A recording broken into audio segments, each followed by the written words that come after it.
Okay, folks, what we have here is sort of a mission statement, and I wanted to make it clear early on that my videos are not necessarily about any particular brand of detector, although I do use particular brands, and I may go into this later as to why I've chosen what I've chosen. But the thing is, there's many manufacturers out there making really good metal detectors for coin relic and for gold nuggets, and just about anything else, including security purposes. I use what I use, others use what they use. My videos are about how to use what you have to be successful at what I do. And I'm not going to be sharing a lot of adventures and places we go, how we research as we go there, more info on types of rocks and minerals you're going to encounter in the gold fields that are indicators. All the stuff that you need to know to be successful. But I'm not going to drill into your heads what kind of metal detector to buy. That's up to you. That's another part of the research we do, is ask other people, check literature, go online, find out what other folks are using and most successful with in the gold fields or in the coin relic area, even in treasure hunting. And you make an informed decision at that point and you buy. One suggestion I will make is when you buy a metal detector from a dealer, make sure that dealer is going to train you. So many people go out and buy a high-end metal detector, spend thousands of dollars on the detector. They get home, they put it together, they look in the manual, and it doesn't make sense to them.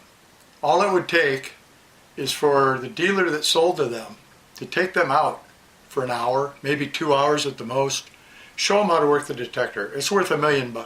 If your dealer's not going to train you, go somewhere else, period. Especially if you're new in this hobby or business or whatever you want to call it for yourself. People that refuse to train you or sell so many different brands of detectors that they can't really train you because they haven't used the detector you're interested in are more of a hindrance than a help. And you call them up 2 months later with some problems you got with your detector, understanding how it works, and you hear the desk kid going through a manual in the background and answering you out of the manual, which you're already frustrated with. My business and many other businesses, I could name a long list that sell metal detectors, will train you with any detector you buy.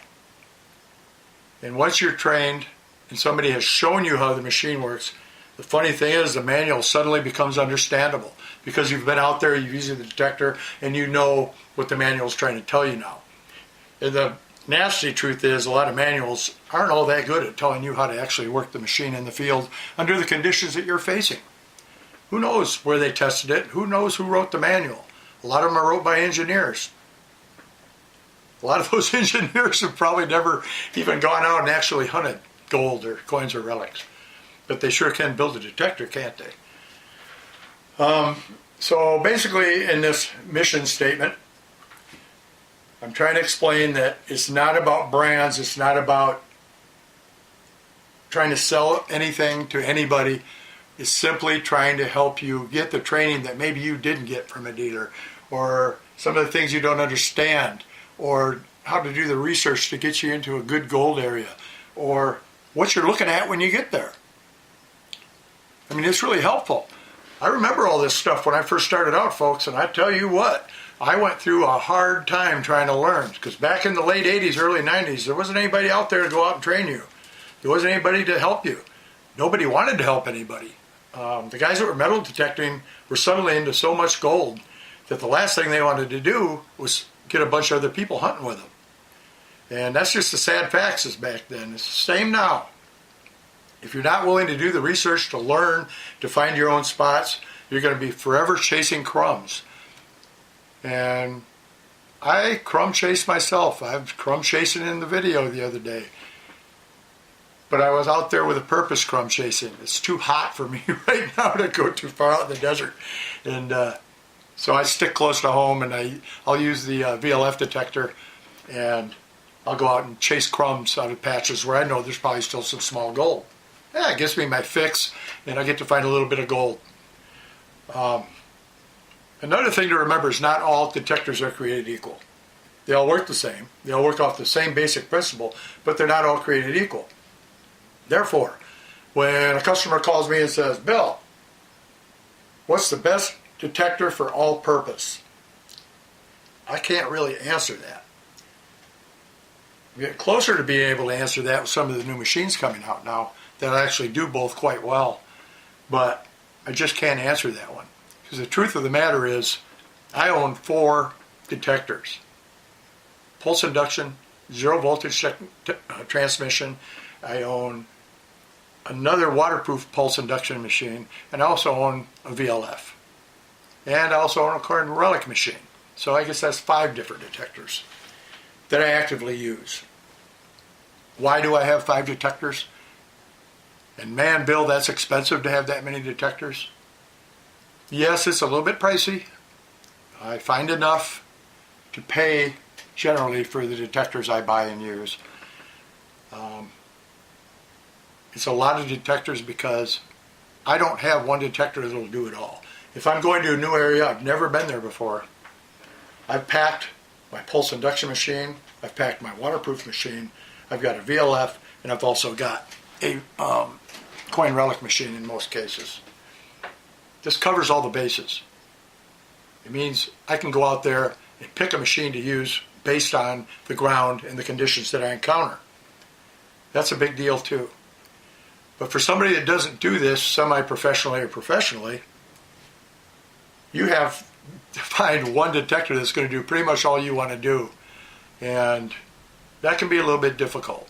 And that's where these videos are going to come in. I'm going to show you a bunch of stuff. I'm going to show you what detectors will do. I'm going to show you how to pinpoint with the detector, especially in the gold fields. That can be difficult.